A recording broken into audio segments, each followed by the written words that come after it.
Move on to The Laws of the Skies by Gregoire Courtois. Gregoire Courtois. This is a French novelist written beautifully. So we set off the beginning of our book with 12 first grade age children loading up on the bus to go to their summer camp. They're all between the ages of 6 and 7. We have our 3 chaperones, the teacher, Mr. Frederick, Sandra, and Natalie. Sandra already really wasn't feeling the trip. She could only take about 5 minutes before the loud ruckus of, a group of 6-year-olds screaming and carrying on in the bus was really getting to her, and she'd already was like, I want to throw all these loud little shits out the window. I can't. How can I deal with 3 days and 3 nights with all these kids? Their other chaperone, Natalie, who was the mother of one of the students, Hugo, was not having a great time. She had some sort of stomach bug. She was feeling ill. She looked pale, sweating profusely. Not a good time. The pair, Sandra and Mr. Frederick, were really concerned about Natalie, but they didn't think much of it as they carried on the long bus ride. As they finally arrived at their destination, the bus driver parked a mile down the road because the terrain was unsteady and the bus could get stuck. Alright, you guys are going to have to get off here because I can't go any further, so good seeing you. Alright, kids, if you all want to gather around and round up outside the bus, let's start walking to camp. Yeah, let's go. Natalie, are you okay? You don't look too good. Sandra, if you want to help the kids, that would be, yeah, thanks. Alright, hey, no, stop wrestling. We're going outside. Come on, guys. The book had described just what it was like to be only 3 adults, 1 soon out of commission for being ill. The book so far did an amazing job of describing the stress that Mr. Frederick and the 3 chaperones were dealing with, rounding up a bunch of strangers' children in one space. I was having secondhand stress. I felt like I was watching these children. And as Mr. Frederick tried to engage the class in come on, camp is that way, let's go. Yeah, that is a bug. You guys are laying on the ground now. Why are we laying on the ground? Come on, this walk is taking really long. Sandra, where are you? Hey, yeah, can ya let's go. Yeah, that is a dandelion. Good job.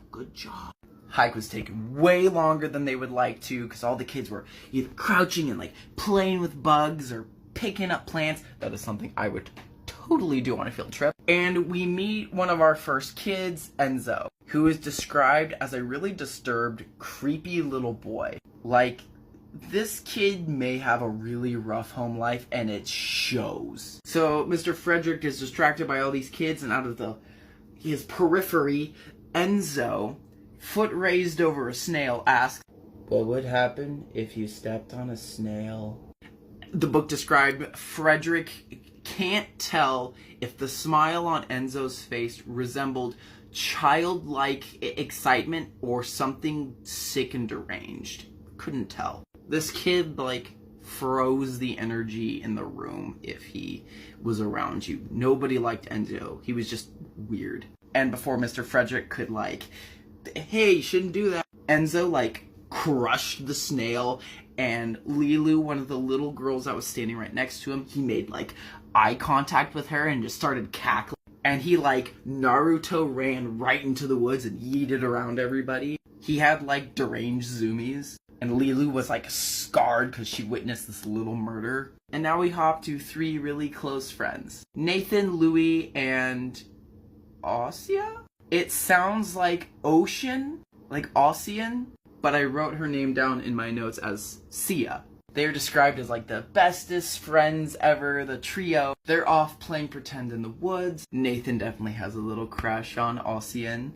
Sia commanded the elements. She was some sort of fairy troll-killing master. She believed she could make trees sway, commanded fire with her voice, bending water, and talked to animals. Louis was a half-wolf, half-man hybrid who was really good at tracking trolls down. And Nathan was kind of like her like monk assistant, collecting plants and bark and stuff to create potions, like a healer monk.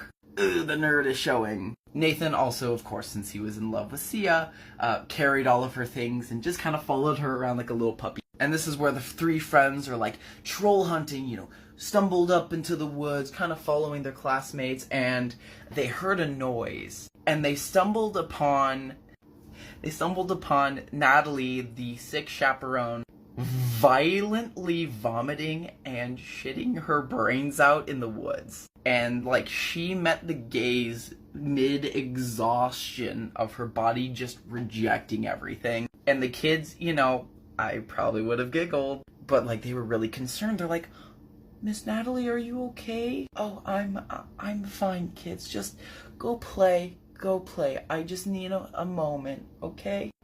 "Okay, bye." Now we quickly yeet back to Mr. Frederick, who is scolding Enzo for kicking the shins of one of his schoolmates. This kid expresses like the most apathetic behavior. I mean, he is 6 years old, but...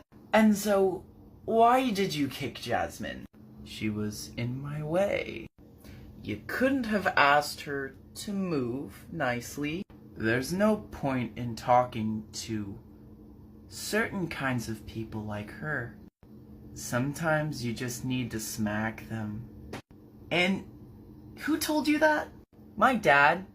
He knows everything." "Well, Enzo, your father is wrong, and I would gladly tell him myself in the next meeting. That's not right. Violence is not the answer." "Then you're weak, and I am strong. Strong people hit. Weak people get hit, which means you're weak." Oh, I can see you're getting mad at me. You can hit me if you want. You can. My dad does it all the time.